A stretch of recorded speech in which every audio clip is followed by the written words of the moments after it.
Hey guys, welcome back to my channel study with Jyoti. तो आज का हमारा टॉपिक है स्मारक, जो हमारे पुरातात्विक स्रोतों के अंतर्गत आता है। तो चलिए देखते हैं। प्राचीन भारत इतिहास को जानने का एक प्रमुख स्रोत है स्मारक। भव्य इमारतों से जहां उस शासन की सक्षमता ज्ञात होती है, वहीं छोटी व कमज़ोर इमारतों से उस शासन या राजवंश की कमज़ोर आर्थिक स्थिति भी ज्ञात होती है। अब जो हमारे इतिहास में भव्य इमारतें थीं, उस शासन की हमें सक्षमता का ज्ञान कराती है। जहाँ छोटी व कमज़ोर इमारतें हैं, वो उस शासन या राजवंश की कमज़ोर आर्थिक स्थिति का हमें ज्ञात कराती है। इमारतों के अध्ययन से स्पष्ट होता है कि जहां उत्तर भारत में नागर शैली का प्रयोग किया जाता था, वहीं दक्षिण भारत में द्रविड़ शैली का प्रयोग किया जाता था, जबकि मध्यवर्ती भारत में इन दोनों ही शैलियों के सम्मिश्रण मतलब नागर शैली और द्रविड़ शैली के सम्मिश्रण का प्रयोग किया गया और उससे एक नई शैली का विकास किया गया, जिसे हम बेसर शैली के नाम से जानते हैं। मौर्य युग में वास्तुकला एवं स्थापत्य कला में लकड़ी का प्रयोग किया गया था। अजंता की गुफाओं में चित्रकारी की तात्कालीन कला की उत्कृष्टता को प्रमाणित करती है। अब जो अजंता की गुफाएं हैं, उसके जो दीवारों पर चित्रकारी की गई है, वो तात्कालीन कला की उत्कृष्टता को प्रमाणित करती है। सांची, बरहूत, महाबलीपुरम, नासिक व कार्ले आदि अनेक अन्य स्थानों में महत्वपूर्ण स्मारक प्राप्त हुए थे। अब कहाँ कहाँ हमें महत्वपूर्ण स्मारक प्राप्त हुए हैं? सांची, बरहूत, महाबलीपुरम और नासिक व कार्ले में। पंचायतन शब्द मंदिर रचना शैली से संबंधित है। अब ये जो पंचायतन शब्द है, वो मंदिर रचना शैली से संबंधित है। एक हिंदू मंदिर तब पंचायतन शैली का कहलाता है जब मुख्य मंदिर 4 सहायक मंदिरों से घिरा होता है। अब वो मंदिर पंचायतन कब कहलाता है? जब वह मुख्य मंदिर जो है वो 4 सहायक मंदिरों से घिरा पाया जाता है, तब उसे हम पंचायतन शैली का कहते हैं। अब इसके कुछ उदाहरण हैं पंचायतन मंदिर के उदाहरण। तो पहला है कंदरिया महादेव मंदिर, जो खजुराहो में है। ब्रह्मेश्वर मंदिर, जो भुवनेश्वर में है। लक्ष्मण मंदिर, जो खजुराहो में है। लिंगराज मंदिर, जो भुवनेश्वर में है। दशावतार मंदिर देवगढ़ उत्तर प्रदेश में है। गोडेश्वर मंदिर महाराष्ट्र में है। ये सारे पंचायतन शैली के उदाहरण हैं। अवशेष। अब अवशेष मतलब जो बचा हुआ हो, उसे हम जो शेष हो उसे हम अवशेष कहते हैं। उत्खनन से जो अवशेष पुरातात्विदों को प्राप्त हुए हैं, उससे प्रागैतिहास और आगे इतिहास काल पर प्रकाश पड़ता है।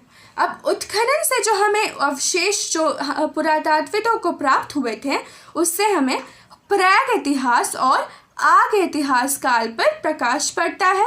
यहाँ तक कि ऐतिहासिक काल में भी इसकी प्रासंगिकता बनी रही है। आगे देखते हैं।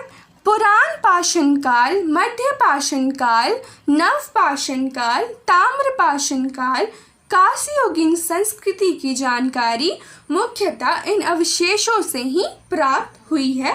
मतलब इन अवशेषों से ही हम इतने सारे काल की जानकारी प्राप्त कर सकते हैं।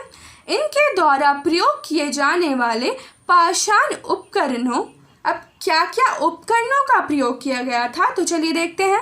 पहला है हस्त कुठार, दूसरा है विदारिणी, फिर है गंडासा, खंडक, बेदनी, छेदनी, खुरचनी और तक्षनी से हमें तकनीकी कौशल और विकास की जानकारी मिलती है। भारत में प्राचीनतम चूल्हे का पुरातात्विक अवशेष बिलासुरगाम से मिला है। ये बहुत ही इम्पोर्टेंट क्वेश्चन है, तो देखते हैं। ये प्राचीनतम जो चूल्हा था, पुरातात्विक अवशेष कहाँ मिला है? बिलासुरगाम में मिला है। अब आगे देखते हैं हम। मृदभांड। मृदभांड मतलब मिट्टी के बर्तन। पुरातात्विक स्रोतों में मृदभांडों का भी अपना महत्व है। ये मृदभांड तात्कालिक समाजों द्वारा प्रयोग किए जाते रहे हैं। इन मृदभांडों के द्वारा हम न केवल उनकी तकनीकी कुशलता को जान लेते हैं, बल्कि उसके प्रसार से उस संस्कृति के विस्तार को भी हम जान सकते हैं। ये मृदभांड प्रागैतिहासिक से लेकर ऐतिहासिक काल तक पाए जाते हैं। कहाँ से कहाँ तक पाए जाते हैं? प्रागैतिहासिक से लेकर ऐतिहासिक काल तक ये पाए जाते हैं। तथापि इसका महत्व प्राक इतिहास और आग इतिहास के लिए अधिक है। अब हम आ जाते हैं मूर्ति कला पर। तो मूर्ति कला प्राचीन भारतीय इतिहास का एक प्रमुख स्रोत है। प्राचीन काल में जो मूर्तियाँ बनाई गई थी, उनसे जहाँ एक और उस काल की हमें धार्मिक आस्थाओं के बारे में ज्ञान होता है, वहीं दूसरी ओर हमें उसके कला की विभिन्न शैलियों की भी जानकारी मिलती है।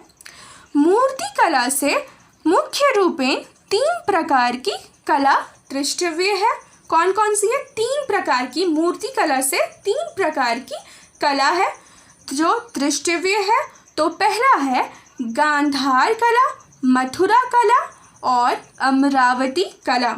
गांधार कला में जहाँ विदेशी प्रभाव देखा जा सकता है। अब गांधार कला में हम कुछ विदेशी प्रभाव भी देख सकते हैं। और मथुरा और अमरावती कला वो शुद्ध भारतीय कला माने जाते हैं। आगे देखते हैं।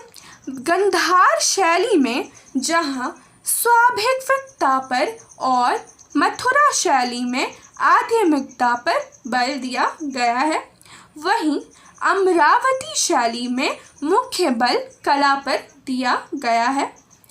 प्राचीन भारत की मूर्ति कला से जनसाधारण के जीवन पर भी पर्याप्त प्रकाश पड़ता है। अब इन मूर्ति कला से हमारे उस काल के जनसाधारण का जीवन कैसा था, उस पर भी पर्याप्त प्रकाश पड़ता है। यह कला भी एक प्रमुख स्रोत सामग्री मानी जाती है।